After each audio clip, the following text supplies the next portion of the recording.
মানে গার্ড করা আর গাইড করা, এই দুটাই তো আমরা করছি। এরকম ভগবান আমাদের সাথে অলগ অলগ পরিস্থিতিতে, আমাদের জীবনে অলগ অলগ পরিস্থিতি নিয়ে আসে, অনেক সময় ভালো, অনেক সময় খারাপ, কিন্তু প্রতি পরিস্থিতিতে ভগবান আমাদের সাথে অন্যায় করছে না, কিছু না কিছু শিখাচ্ছে আর রক্ষা করছে। হতে পারে কিছু পরিস্থিতি আমাদের ভালো লাগে, কিছু ভালো লাগে না, কিন্তু ভগবানের উদ্দেশ্যেতে কোনো খোট নেই। ওনার উদ্দেশ্য তো একই আছে। যেরকম মা বাবা অনেক সময় বলবে ঠিক আছে খেলো, অনেক সময় বলবে না না না খেলা হবে না, ঘুমাও, কিন্তু দুটোতে উদ্দেশ্য ভালোই আছে। এরকম আমরা দেখি অনেক সময় আমাদের মনে এরকম হয় যে ভগবদ্গীতাতে ভগবান বলেছেন নামে ভক্ত প্রণশ্যতি, কিন্তু আমরা যদি ভাগবত পড়ি, বিভিন্ন শাস্ত্র পড়ি, তখন আমরা দেখি যে প্রায় ভক্তদের জীবনে অনেক কষ্ট আছে। আমি একটা লিস্ট বানালাম বসে বসে, যে আমরা যদি দেখি পরীক্ষিত মহারাজ, তার বেশি কিছু দোষ ছিল না। একবার খিদে লেগেছে কিংবা তেষ্টা পেয়েছে তো একটু রাগ মানে রেগে ওই মরা সাপটা সাধুর গলাতে পরিয়ে দিয়েছে, আর 7 দিনে মরে যাবে বলে এত বড় সাপ পেয়ে গেছে। আমরা দেখি অম্বরীশ মহারাজ, তার কিছু দোষ না, একাদশী পরের দিনে 1 বছর থেকে একাদশী করছে, পারায়ণ করতে জন্য একটু জল নিয়েছে চরণামৃতের মতো, তো দুর্বাসা মুনি ওকে মারতে জন্য রাক্ষস পাঠিয়ে দিয়েছে। আমরা দেখি তুকারাম, ভক্ত তুকারাম, তার জীবনে তার কাছে কিছু টাকা পয়সা ছিল না, কোনো রকম তার জীবনযাপন করছিল, তা ওকে অনেক লোক কষ্ট দিচ্ছিল। আমরা দেখি মীরাবাই, তার কিছু দোষ না, ভগবানের ভক্তি করতে যায়, তাও ওকে বিষ খেতে বলেছে তার নিজের স্বামী।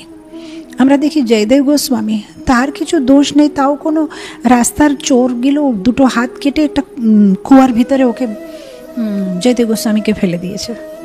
আমরা দেখি প্রহ্লাদ মহারাজ, সে কাউকে ডিস্টার্ব করছে না, সে জাস্ট নিজে ভক্তি করছে, বাস ভগবানের নাম নিচ্ছে, তাও ওর নিজের বাবা ওকে মারতে জন্য বিভিন্ন রকমের মানে প্ল্যান করেছে। কোনোবারে সাপের মুখে দিয়ে দিচ্ছে, না কোনো পাহাড়ে থেকে ফেলে দিচ্ছে, বিভিন্ন রকমের ওকে কষ্ট দিচ্ছে। আমরা দেখি চিত্রকেতু মহারাজ, তার কিছু দোষ ছিল না, শিব পার্বতী সাথে করে বসে আছে ভাগবতম ক্লাসের ভিতরে, সে হাসি বলে দিয়েছে যে দেখো শিবের একটা কি বলে বৈরাগ্য, কত বড় বৈরাগ্য, সে স্ত্রীকে কোলে বসে ভাগবতম ক্লাস দিতে পারছে, সে একটু হাসি করে বলল, তাতে এত বড় শ্রাপ পেয়ে গেছে, একটা রাক্ষস হয়ে গেছে। আমরা দেখি আমাদের সাউথ ইন্ডিয়াতে ভক্ত রামদাস বলে একটা খুব মহান বড় ভক্ত, দোষ কিছু না, ও কিছু পয়সা ট্যাক্সের কিছু পয়সার ইন্টারেস্ট যেটা আছে সেটা নিয়ে একটা মন্দির বানিয়েছে ভগবানের জন্য, সে নবাবকে ঝেলে দিয়ে অনেক কোড়া মেরেছে, ও অনেক কষ্ট পেয়েছে। আমরা দেখি আমাদের নিজের শিলা প্রভুপাদ, উনি এত মানে বৃদ্ধ বয়সে আমেরিকাতে গেছে, উনি কাউকে কষ্ট দিচ্ছে না, তাও কেউ ওর টাইপরাইটার চুরি করে নিয়েছে প্রভুপাদের, কেউ কিছু কাপড় চুরি করে নিয়েছে, প্রভুপাদকে বিভিন্ন রকমের কষ্ট দিয়েছে, কোনো রকম উনি কষ্ট সহ্য করে ইস্কনের স্থাপনা করেছে। আমরা দেখি ভরত মহারাজ, কয়ের ছেলে, ওর কিছুই দোষ না, মামার বাড়িতে গিয়েছে, ফিরে এসে দেখছে বাবা মরে গেছে, দাদা চলে গেছে, আর সবাই ওর দোষ দিচ্ছে, এ তোমার জন্য হয়েছে, তুমি রাজ্যে চাও।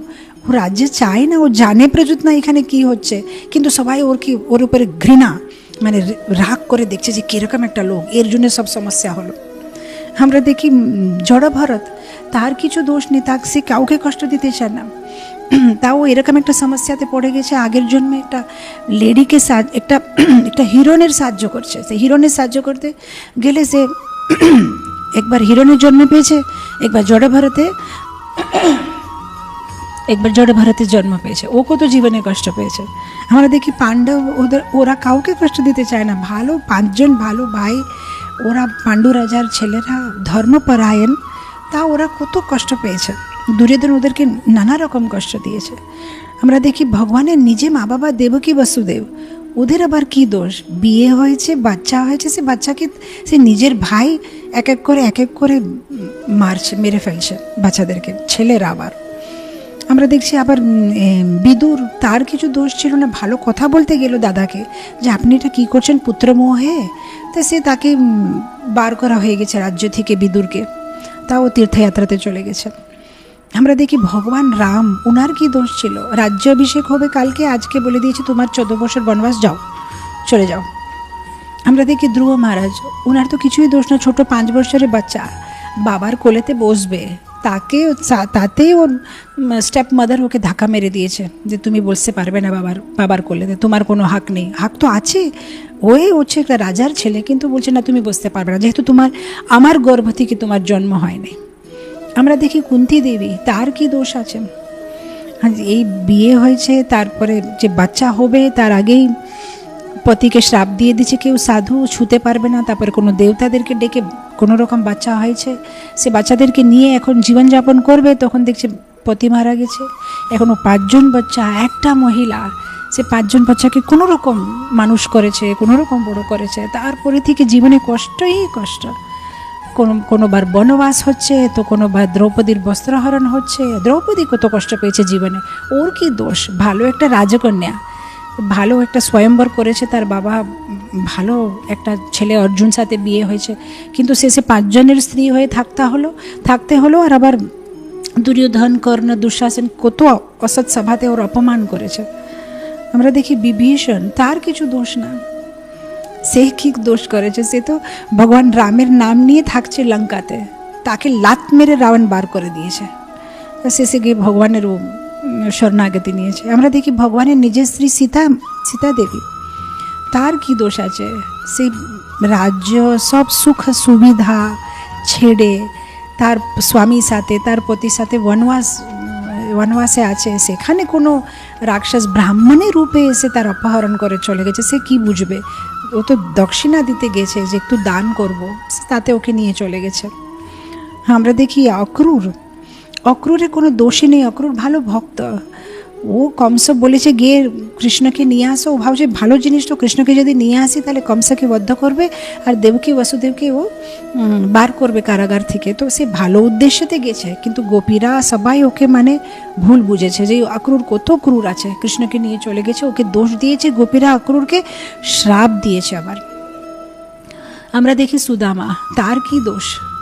এত দরিদ্র একটা জীবনে ওকে থাকতে হলো, যেখানে খেতে জন্য কিছু নেই, বাচ্চারা পেট পুরো ভিতরে চলে গিয়ে একটু খাওয়ার কিছু নেই, অনেক গরিবভাবে ওকে থাকতে হলো। আমরা দেখি হরিদাস ঠাকুর, তাকে কিভাবে 22 মার্কেটে মারা হয়েছে। আমরা দেখি রাধারানী, ভগবানের নিজে লক্ষ্মী দেবী উনি, তাও উনাকে কত কষ্ট করতে হলো, ভগবান থেকে বিরহ সহ্য করতে হলো, কত দিন রাত কেঁদে গেছে ওনার, সহ্য করতে হলো। সে আমাদের জীবনের সব দুঃখগুলো আমি আপনাকে বুঝাচ্ছি, রাইট? অনেক সময় কোনো বাড়িতে অসুবিধা, ধ্রুব মহারাজের মতো, অনেক সময় পতি কোথাও যে থাকছে ওই দেশে না কোথাও বছরে একবার আসবে, সো অনেক সহ্য করতে হয়, একা থাকতে হয় কুন্তী দেবীর মতো। এরকম আমাদের জীবনে অনেক রকম এরকম প্রবলেম আছে।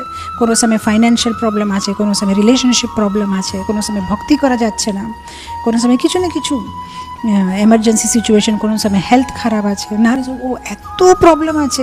আমরা ভাবি শুধু আমাদের জীবনে প্রবলেম আছে, না মাতাজি, আমার জীবনেই প্রবলেম আছে, সবাই সুখী আছে এখানে, সবাই ভালো আছে, আমার জীবনেই প্রবলেম আছে, এটা আমরা ভাবি।